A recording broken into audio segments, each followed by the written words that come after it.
Hello and welcome to Misaal. My name is Zahed and I'm your host. On this podcast, I talk candidly with the most innovative minds working towards building a better startup economy in Pakistan.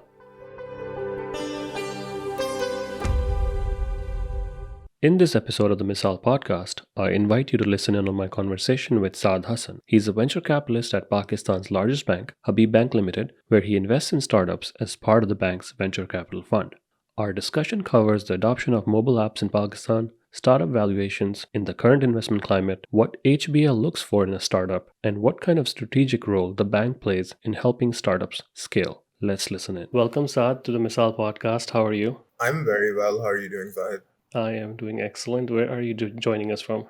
I'm joining from Karachi. Karachi. Okay, so I was in Karachi a couple of weeks back. So yeah, it was a fun. I visited after 16 years, so it was like a good experience. But I was only there for like 5 6 days, and then I was like out to Dubai. 16 years is a long time. It So, is a long time. So I mean, I used to have a lot of more family in Pakistan, but I don't have anymore. Actually, I do, but I'm not as connected to them. So I mhm, grew up in Dubai. So most of the people that I know and friends and family, they are still in Dubai. hmm. So I make a point to go to Dubai every few years, but Pakistan not as much. Okay, yeah, I'm a bit of a third culture kid myself. So Okay. you know, I grew up in Pakistan until I was, I believe, in fourth grade or so, and Okay. then I moved to Qatar, and then from Qatar I moved to Canada, and then Canada back to Qatar. So Okay. I've effectively been in like three jurisdictions, like moving around in my life.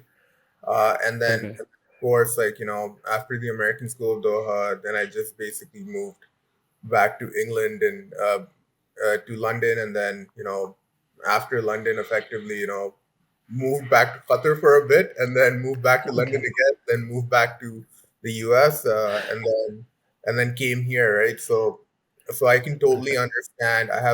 I've grown up in the Middle East as well. Most of my Okay. family is actually in the US and Canada, right? In terms of Okay. immediate family, uh, but Okay. uh, but my wife's family is here, and some of my extended family is here. But I always loved Pakistan, so I decided to come back. So I can Okay. understand your predicament in terms of having to visit Dubai. I have to visit Jeddah and Doha and Dubai a lot as well. Yeah, I mean, to be very honest, I feel more at home in Dubai than Yeah. in Karachi because in Karachi it's like I'm in a place where I have never lived in Pakistan, so I Mhm. am not used to like the cultural norms and everything, and I feel very awkward and like always very tensed in Mhm. Karachi. So it's for me like Dubai is home. Like I feel at home when I'm there. A lot has changed in Karachi, not as much as I would have hoped, but definitely I got to play with some of the apps that you guys have there, so that was like a good thing. Like I used Food Panda, I used Bikea, I used Kareem, so that was like my first time experiencing those apps, and it's a good thing that to play with them. Rather than just talk about them, because I talk about them and I hear from people and it's like I've never played with them myself, so that was like a good experience. I was really looking forward to that. Yeah, I think logistics in itself is like, something that's really changed a lot of behavior in Pakistan in terms of getting people. And I would say that when you look at Bikea, Food Panda, a lot of the sort of micro mobility sort of applications out there, really the largest impact, in my view, has been on women at this point of time. Yeah. When Kareem came in and everything like that, it really helped effectively bridge that sort of connection as well, uh, Okay. between the lack of urban transport, etc. And then once Bikea came along with Food Panda, I think it started sort of just taking everything to the next level. In terms of, I'll tell you, like, my mother-in-law is one of the most digitally digital people I've ever sort of seen in my life, in terms of Yeah. the rate at which she adopts technology, especially like Bikea and Food Panda and all of these sort of things, is unprecedented, right? And I think Yeah. that's one of the key things in Pakistan why investors are so excited, is because the urban demographic is, uh, is a is a user that is a a super user in terms of, number one, the speed of adoption, and number two, the frequency of use, right? Yeah. Yeah. And I think, for me, that's sort of like the starting point, right? If you can create widespread adoption, at least in the urban Yeah. centers of Pakistan, and then after that, everything Yeah. sort of, flows out. So I was actually a little surprised because I didn't think in people in my family would be so used to using this app because I've never seen like they have cars and everything. So it's like it wasn't like something that I expected them. But there were times when I told them like I need to go this to this place, and they're like, get a Kareem, or I wanted to get something to someone Mm, some things I wanted to ship it to them, and they're like, oh, buy Kia Karlo and all those things. So for them also, it's like, it's a very common thing. For me, from the outside, of course, I was like so into it. So I'm like, I wanted to try these apps. But for mm, them, it's like we use them all the time. So, why don't you use this and use that? And mm, I honestly think the experience was amazing, especially with Food Panda. mm, I think the food, like I have used, of course, in the US, there's Uber Eats, there's DoorDash, there's multiple apps here that you can use, but the kind of service that I got with Food Panda, with the way the food was brought to me, I mean, it was all excellent. Like I was like really surprised, and of course, like both with even with Kareem, like I was really surprised how reliable the drivers were. And I mean, I didn't have to go much distances, so my experience is of course very limited, 2 rides only. So I'm just basing it on that, but that I had no problems. So it was really, really, really, I was pleasantly surprised as to what the user experience is and how common these things are now, given that like most people have adopted all these apps. yeah, I think that's the encouraging part to see is that, there's more and more consistent user experience coming in. I think Yeah, a lot of things get overblown at times because standards rise as yeah, more and more technology and application sort of start yeah, penetrating your daily life, right? I think yeah, yeah, humans naturally sort of magnify the sort of failures in tech, and sort of like yeah, micro instances where your Kareem driver may not accept a card or like a card based payment, for example, that and everything yeah, like that.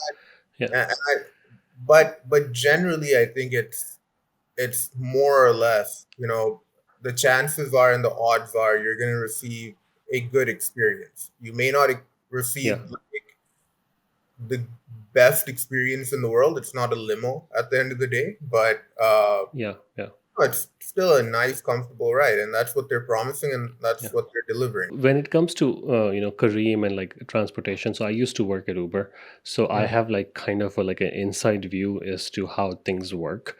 mm, And for me, I have always defended transportation companies, Kareem, Uber, here we have Lyft, um, as saying like they do millions of rides every single day, like millions of rides.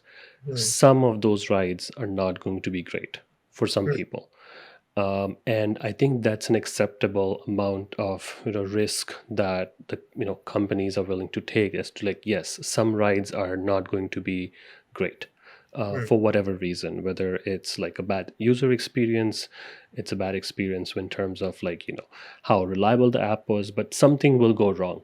But look at the bigger picture, millions of rides every single day. And so that's where I think most people don't understand that it takes a lot in the back end to make that one ride happen. And I think the way it works, I keep telling this to people all the time. They make fun of me. I still do think it's magic that you press a button and the ride shows up. It's literally magic. And I don't think many people realize that. yeah, I think it's nice that you work for Uber. I think that's something we have in common. So Yeah. the last company that so I've been an operator as well for the last, I Okay. would say, 5 years or so.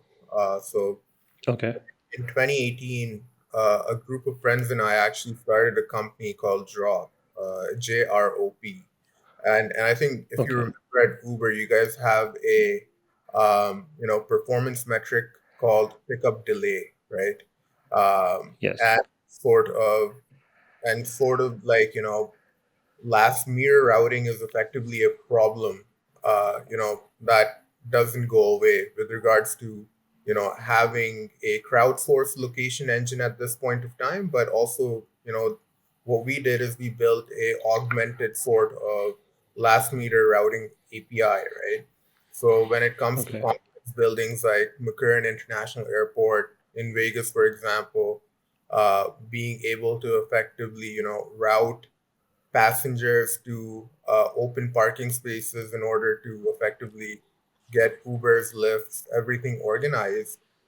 So we built effectively a routing algorithm that is able to do that. Once we built that, we built that company up. Work We were, I think, working with Uber, Lyft, DoorDash, almost every major mobility player in the U.S. And around 2 years ago, or so, the company got acquired, and then and Okay. then, and that was actually my reason to come back to Pakistan. Was that after Pakistan. right after that acquisition, I was like, what am I supposed to do with my life a little bit? And I decided, Mm. hey, maybe I should look at the last market in the world where there's not a lot of tech penetration, right? I'm like, I'm from that market, Yeah. might as Yeah. well go and see it, right? No, I mean this is a great transition going from operator to a VC. So tell me a little bit more about like what your role is like day to day in terms of how do you like source startups, or like what does it take for you to make an investment in a startup at HBL? Okay, sure. I think in terms of investment in startups at HBL, so let me tell you the way everything came about, right? Sure. I Yeah.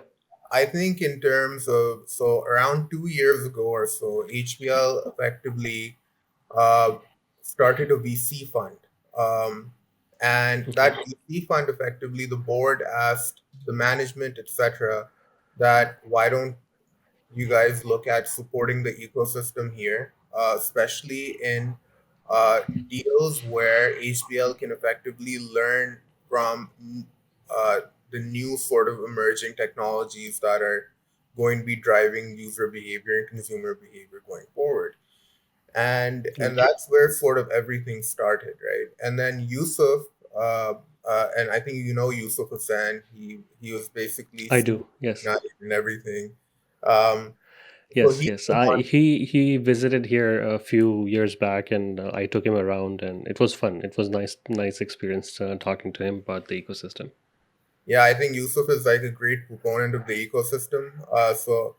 Yeah. Um, so basically, Yusuf came over, and then around like 6 months ago or so, or 8 months ago now, uh, Okay. actually more than that, Yusuf and I were just talking, and he's like, I'm part of the HBLBC fund. I'm leading that.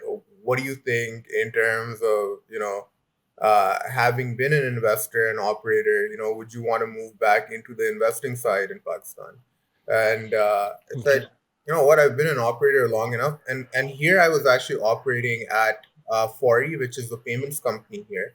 I was Okay. corporate development and company secretary, etc., for them, looking after all the sort of partnerships, corporate development activities there. Um, Okay. and and so, when I came to HBL, I actually asked the same question that you asked me right now, right? I'm like, so what do we invest in, right? What are you guys looking Yeah. to do? Is this a fintech focused fund only, right? Since it's Yeah.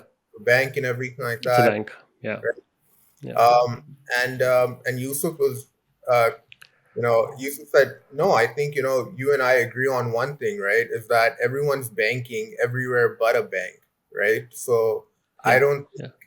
so in retrospect, we looked at that and we saw the sort of behavior consumers in the US, in regionally as well as in India, etc., where we saw that, if you look at generally, when you're thinking about making a payment, right, in India, for example, people say, "Mujhe Paytm kar do," right? Ya phir, Right. so for that transition from effectively financial institutions being like banks, etc., being sort of like the central sort of, universal sort of access points to do payments and do financial transactions. It's moved to effectively fintechs that are actually the new access points, right?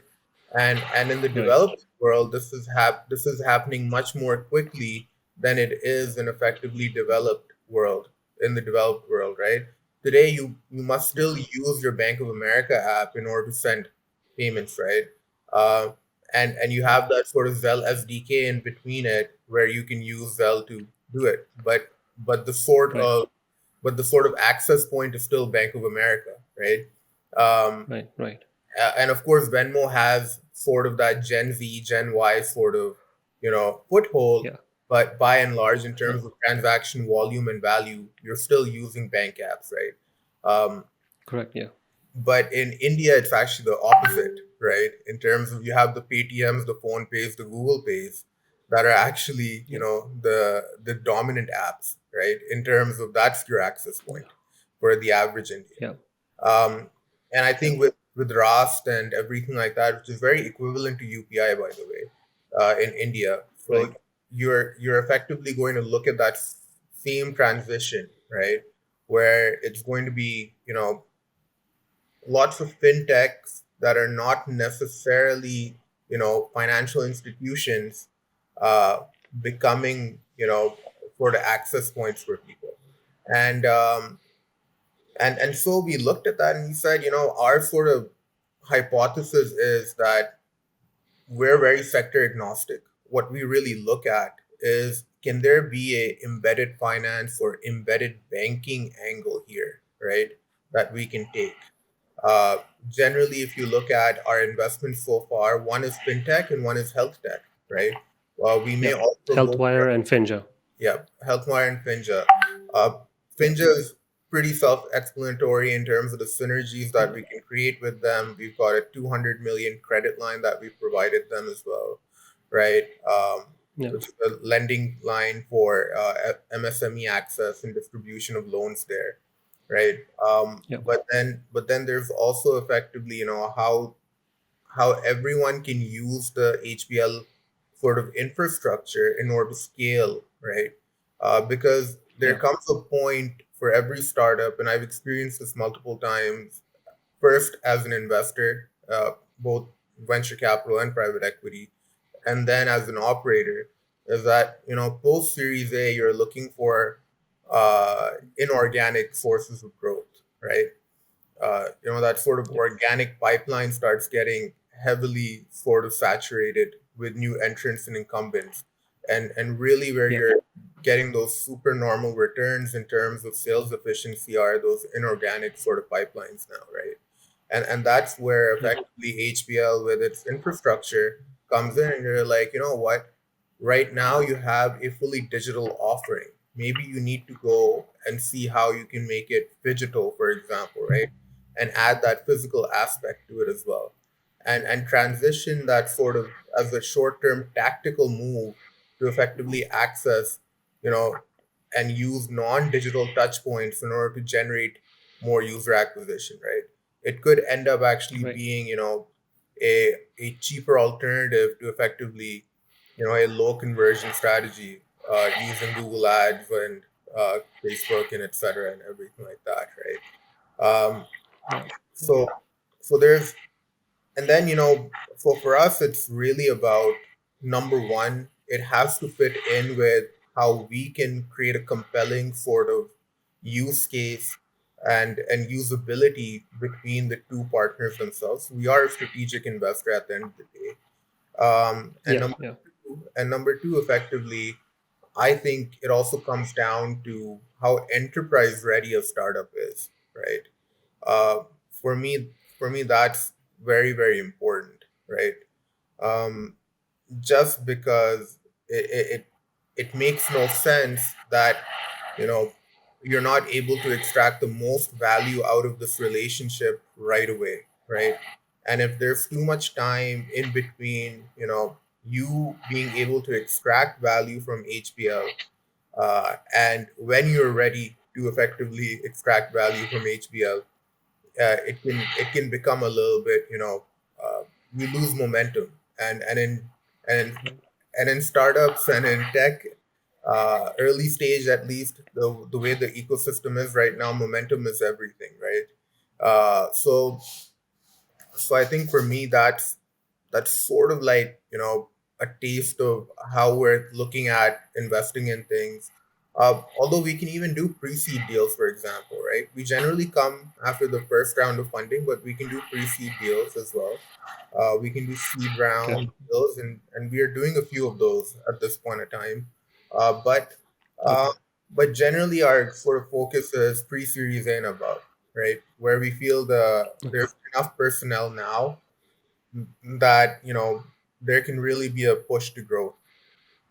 And I think, for me personally, I believe in a sustainable sort of understanding of the business model itself, or at least understanding that your wedge strategy may effectively be a no monetization strategy at this point of time, but you should have a very clear line of sight in terms of how you can monetize further down the line. And this has largely, been my experience over the last 10 years. I've invested in multiple startups, and I've worked in, a few places as well, and I've seen the most successful sort of strategies end up being that, uh, you know, let me think about not ruining the user experience first, and Hmm. maintaining that consistency in that experience, and then eventually think about monetizing it. But when I monetize it, that monetization should have an extremely direct effect, right? It shouldn't be something where it's dependent on 100 different partners, that it's based on effectively, reliance on X, Y, or Z, right? It should be effectively, hey, so ad tech, for example, if you look at social media platforms, right? Why is advertising such an elegant sort of revenue monetization thing, right? It's because Hmm. it requires no outside intervention. It's it's generally Right.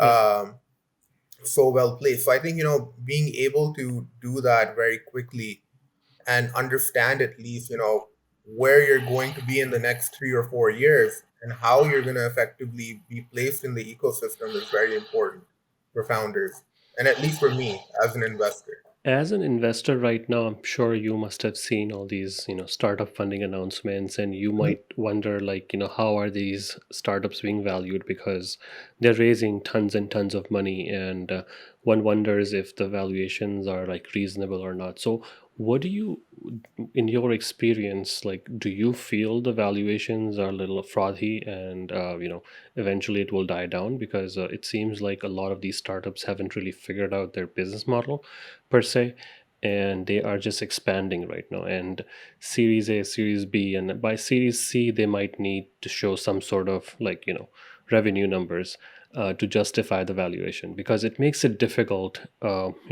for series C and series D investors to invest if the valuations are so high starting with series A. So what do you think? Have you seen pitch decks from startups that make you wonder, like, what the hell is going on? In terms of, I have seen some pitch decks like that, but honestly, in my very honest opinion, I think, investors are not necessarily taking a bet on what the market is like right now, or what Okay. monetizable opportunities exist today. I think what most investors are taking a bet, at least at pre-seed and seed, is the sort of potential for monetization and the different avenues of monetization, in 2 to 3 years' time, which is effectively when they're going to be raising their Series A or so, right? Generally, you're Right. expected to, have that product market fit in place by Series A. Over the last 5 years Yeah. or so, that's been delayed globally. The reason is Yeah. that we're going through immense changes, right? With regards to how things can be monetized.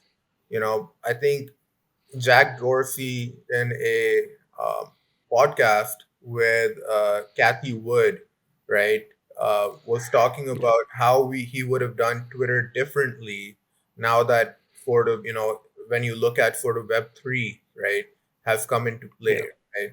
So the future of a social media platform is no longer ad tech when it comes to monetization, because ad tech and having too many targeted ads effectively ruins the user experience eventually, right? It has diminishing returns. So so he sort of looked at it, he's like, now if you're looking at decentralized mechanisms for monetization, you know, a token sale, NFTs, etc., all of these sort of things, they're different avenues to monetize, right? Yeah, Digital assets and being able to convert, being able to securitize things without having to, go through an investment bank anymore is a huge sort of disruption, right, for the financial yeah, industry.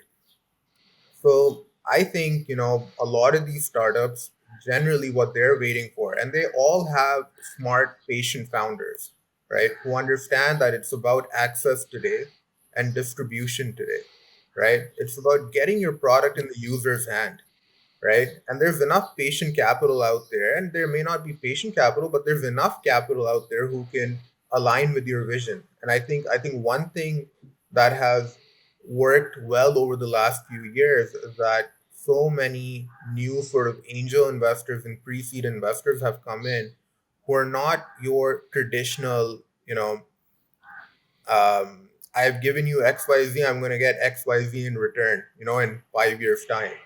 Uh, these guys were mostly, hey, I believe in your product. I believe your strategy is correct.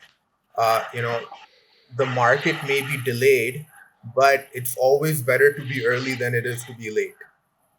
So yeah, for me, I would say valuations can be a little frothy, but that's yeah, globally because opportunities are limited. It's a founder's market, right? So I think with once capital starts shrinking a little bit more in terms of globally, you're gonna see a move back towards more, I would say, not realistic, but just a discount on today, right? Largely because yeah, that's how market dynamics work, right? It's just scarcity versus you know everything else. So yeah, so I don't think yeah. in Pakistan it's really frothy at all. I think a lot of things are actually pretty Okay, undervalued at this point of time with regards to how big the potential is, how little competition there is. And I think it's the right move for a lot of founders to raise a lot of money right away, because at the end of the day, uh, you got to effectively move into that monopoly position, right? Or right, right. Yeah, and if you sort of go like the old school way of scaling a startup, uh, take a year and sort of try and understand how you're gonna, you know, monetize the first 10,000 users, et cetera, et cetera. It doesn't work like that anymore. You're everyone expects you to effectively go out and distribute your product to millions of users in your first year, right?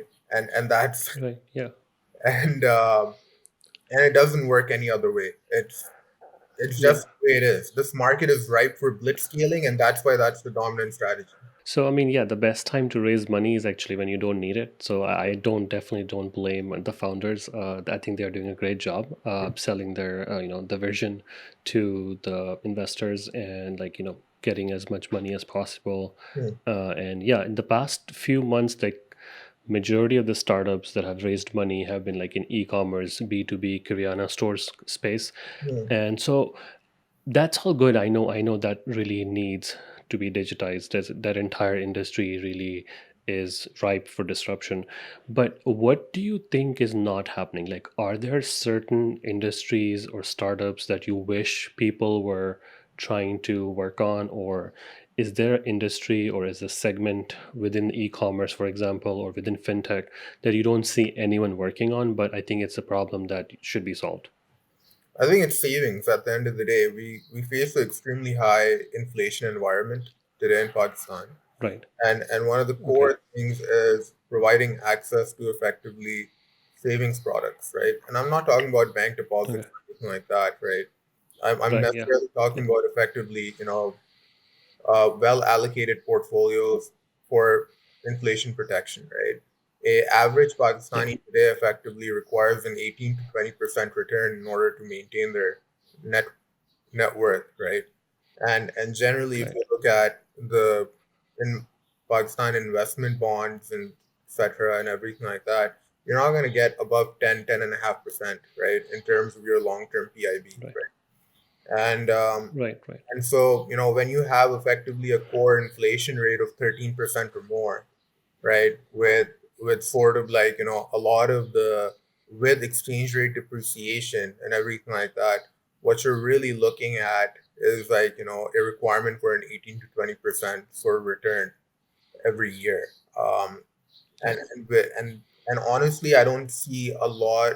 I can see K Trade sort of working on that a little bit. I see, a few other sort of startups doing that, but I haven't Hmm. really seen anyone come up with a robo advisor, for example, right? Um, I, Right. I haven't really seen anyone, try and bridge that sort of knowledge gap in terms of financial literacy when it comes to investing and savings, and really, build it out. Oran is doing a good job with women and committees and everything like Yeah. that, but I Yeah. think, you need effectively a player that is working in all different segments of society, right? Not just a Right. wedge. I think, for me, that is something that's entirely missing. And I would say consumer credit. People are hearing about BNPL plays and everything like that, like Kispay, like Calpay, et cetera, et cetera. But I think Yeah. collateralized consumer credit is so much more important, right? So I think in Pakistan, Hmm. one of the biggest issues why people are unable to send their kids to school is because of short-term working capital requirements, right? And it's not as a business; it's effectively as a family, right? We have one of the lowest credit card penetration rates in the world. We have Yeah. effectively microfinance banks, uh, some of which just end up price gouging, in terms of when they give a short term loan. I get it. The risk is Right. really high. It's up to you to effectively build the risk assessment framework and go ahead Yeah. and provide those consumer loans at, and these have to be Sharia compliant, by the way. I think, that's very important for adoption in this market as well. That, Yeah. Yeah. you sort of, because one of the greatest ills of our society is effectively, you know, uh, what you would call a loan sharking. Widespread loan sharking exists in Pakistan, and Right. everyone seems to brush it under the cover, right? In terms of that, you have all of these Yep. like illegal sort of, loan sharking operations going on, and no one really looks Yep. at it. And I think that's like something where it's ripe for disruption, where you can offer nano credit uh, to consumers. And I think Taze is doing that to an extent, but I would say nano credit based on, collateralization, non-collateralized sort of loans with, better credit scoring, etc., all of that sort of thing. But if you do all of Yep. those things, I think, it's and do it for specific use cases. I think, like if somebody needs, like, to go out and teach their kids or pay their school fees, that's a productive use of a loan. How Yep. many people are effectively going to default on a 1 month fee payment when they know they'll probably need another loan for another fee payment down the line, right? Until their circumstances improve anyway, right? So I think it's really important that we tackle that sector, because everyone seems to be thinking about SME lending and MSME lending, but no one really thinks Yep. about the other side of the equation, which is how do you actually build, underbanked or unbanked sort of consumer lending rails as well, right? Because Yep. everyone sort of afraid of the inflation boogeyman, and how they feel that, if you were to create higher consumption based like sort of products and everything like that, but at the end of the day, it's about infrastructure development. If your consumption is a productive consumption sort of factor, then you shouldn't really care. It's about long term sort of in capacity development. There's Kistpay and Kalpay and like a lot of other BNPL plays out there. But I personally, I think they are not. I mean, because consumer credit is a completely different thing. Just the way a firm is doing the U.S., I can tell you that the industry, it was there's a lot of hype because there was a behavioral change. People were switching from credit cards to BNPL, but now a firm is struggling big time. Not that the revenue is going down, revenue is going up, but they're struggling with other things. So there was a point where a lot of people preferred BNPL, but now that might have been changing, or for some reason that's not been working out as as planned. So these things like are experimentation, right? Like BNPL is a very new consumer kind of play. So in terms of what HBL can do for certain startups in certain spaces, can you tell me more about like what HBL is like willingly or like really adamant in terms of, hey, if you want to build this, we can help you out with XYZ. Is there anything like that that you want to talk about? Yeah, sure. So we have effectively a few different initiatives going on. One of the initiatives is effectively open banking, and our open API initiative, which I think is extremely important and underrated because you're effectively getting account information, payment APIs, etc. Right? So you can build a Yeah, product on top of HBL accounts, right? Uh, so sort of having, and additionally, you don't really need with Rust an on-ramping sort of framework anymore as well, right? You can okay, effectively connect anyone's account using Rust eventually, and then sort of yeah, use these open API frameworks to do a lot more, right? So when it comes to consumer credit, for example, I think credit modeling and everything like that is really the basic ingredient is account information and payment history, right?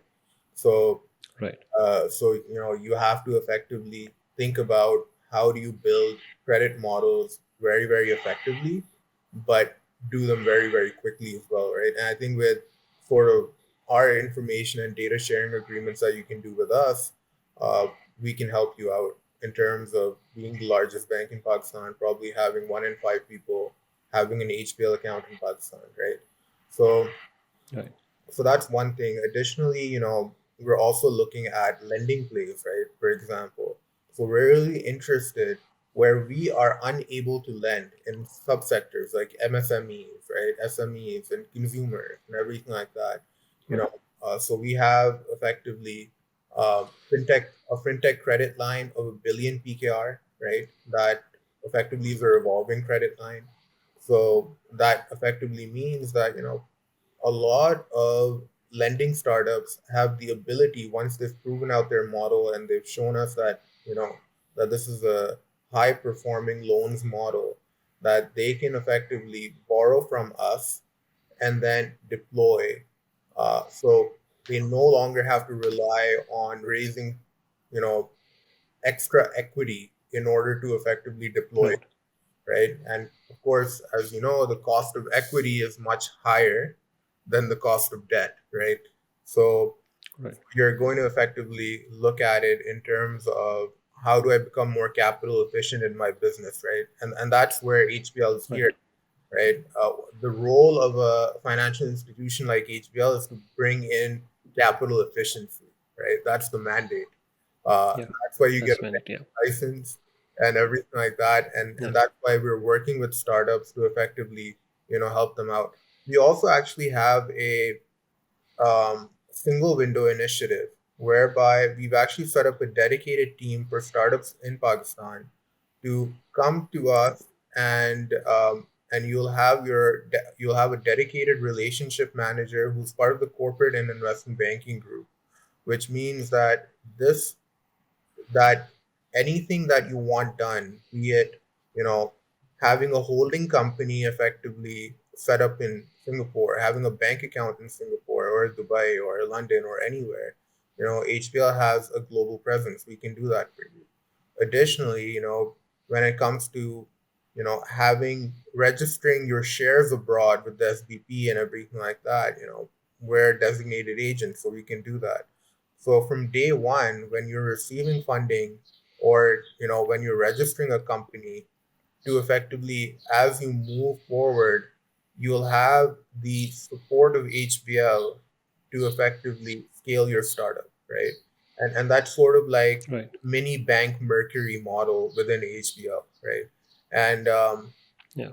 so that means expedited account opening. And I think HBL is aware, and I definitely know that there's been an initiative in place that that is trying to reduce the number of days it takes for startups to open bank accounts with large banks like HBL and UBL, right?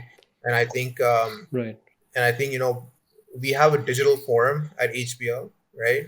And in that, and this is something that was acutely made everyone was acutely made aware of, and generally Yeah. there's a drive within the bank in order to really facilitate startups, because you know that's where we believe that sort of Pakistan's destiny lies, in terms of leveraging technology in order to effectively move ahead 10, 20 years, right?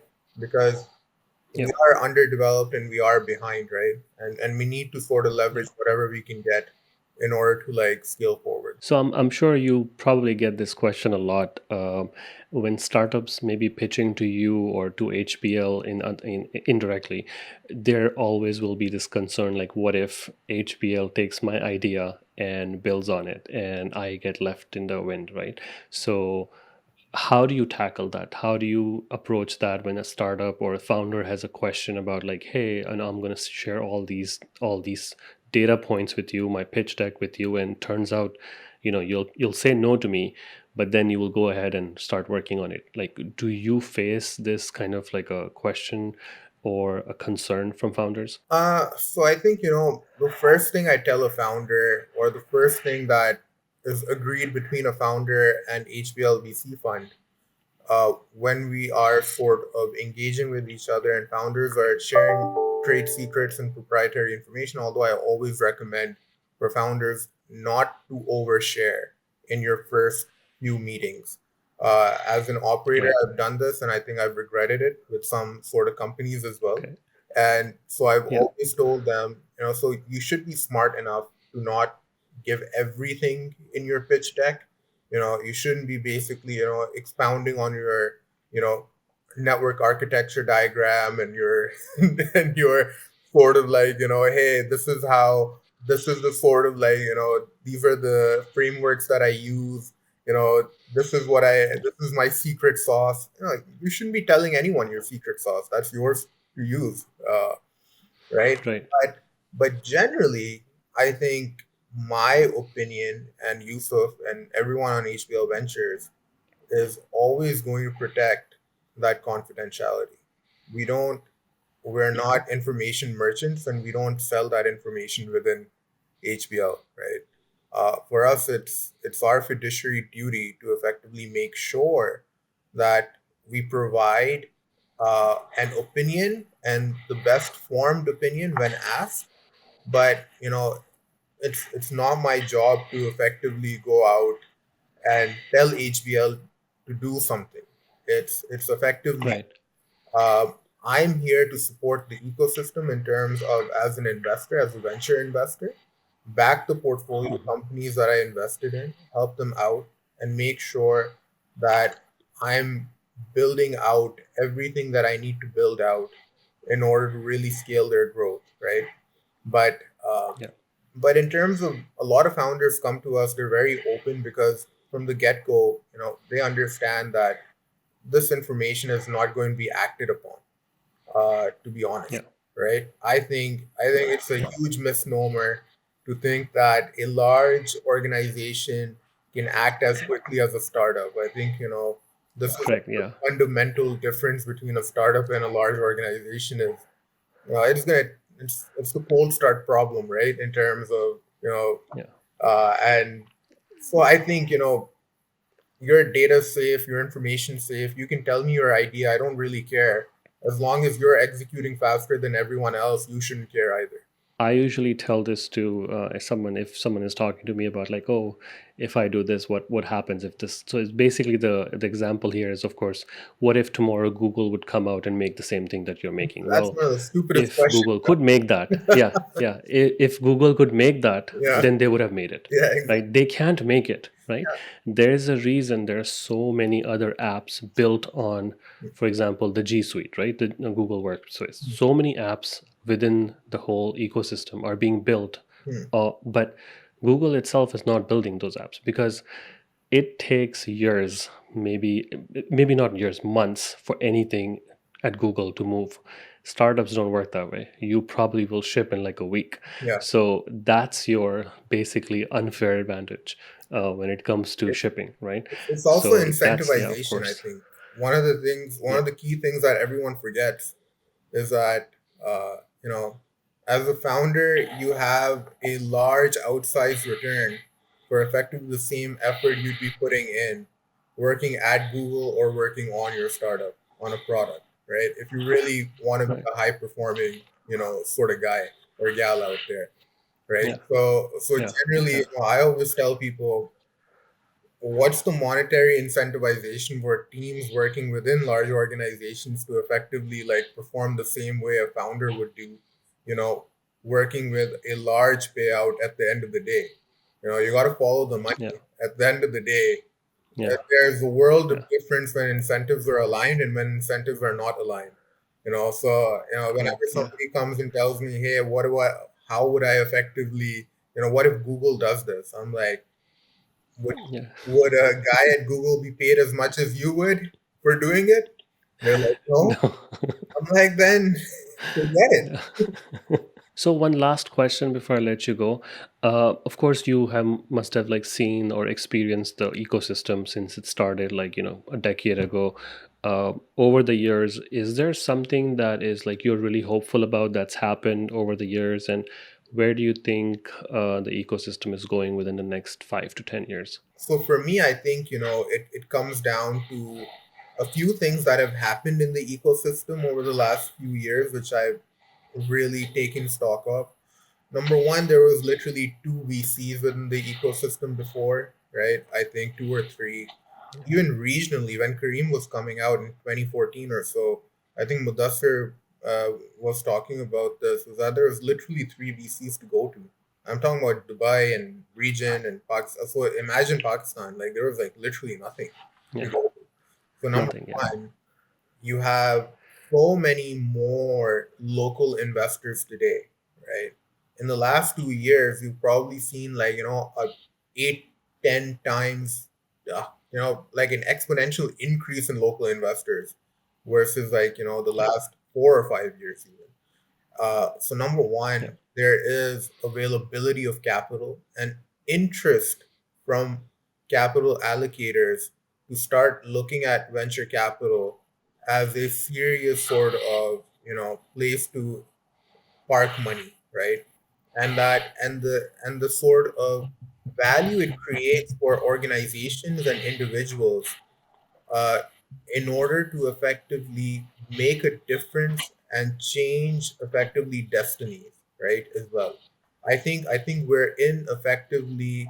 the we're effectively in something that I like to call not the storytelling business, but the story writing business as we see it, right? We're writing the yeah, story and we're helping effectively, everyone who wants to be on board in writing that story, uh, you know, really make an outsized impact, right? And so for me, that's been extremely exciting, right? I think that's one of the key features in any ecosystem. If there isn't an abundance of right. capital, nothing works. Hmm. The US is Nothing one of works. the Yeah, best markets in the world because of that abundance of capital. And abundance also yeah, means moving the understand how capital understands your business and how capital understands how you need to execute your business. So and that has come leaps and bounds, over the few years as well, right? I think most VCs today are extremely well read, well accomplished, and there's a bunch of resources out there where anyone can be a venture capital list as an operator, right? If you're a micro Yeah. VC, etc. Um, and you can learn to be one very, very quickly. It just depends on how fast, uh, your how much effort you're willing to put in, right? Um, Yeah. so I Yeah. think I think there's that sort of decentralization of capital, like abundance of capital.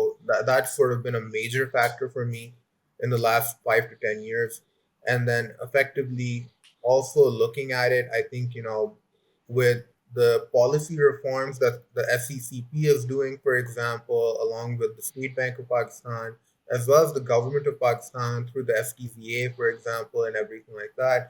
I think the sort of 10-year tax holiday and everything like that on the technology zones and everything like that uh, is a very welcome step, and I think it could lead to really high dividends down the line.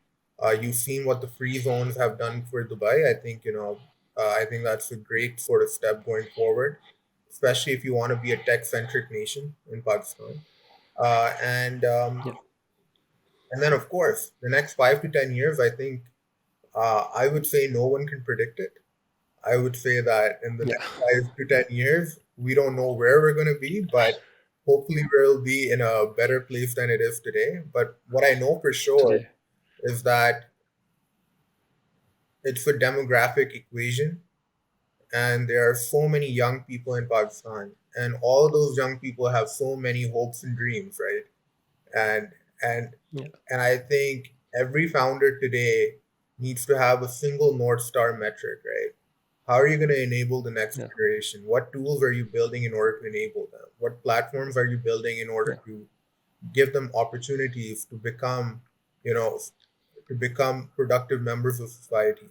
I think, I think leveraging that will enable Pakistan to be wherever it needs to be, or that ecosystem wherever it needs to be in the next 5 to 10 years. Uh, and it's an incremental exercise, but I think Yeah. maybe 4 years from now we'll know a little bit better where we're going to be in year five. Yes, yeah, yeah. I guess. I mean, I'm really hoping for like maybe one or two exits in the next 2 3 years. I think that would just be wonderful once we see a few exits. And I mean, overall, I mean, it's been great to see all this capital because that was the biggest complaint that founders had back in the day, that there are no venture capitalists or there is no smart investors. But that's no longer the case. There's a lot of capital available and quite a few smart investors, taking the lead and making the investments. So, well, thank you for being on the Misal podcast. It was a pleasure talking to you. Great. Yeah, it was definitely very interesting to talk to you, and very nice to have met you and everything like that as well. Thanks for listening to the Misal podcast. I hope you enjoyed the podcast and will thank me by writing a review or sharing it on social media. Make sure you follow and subscribe so you don't miss the next episode. Thanks again. See you soon.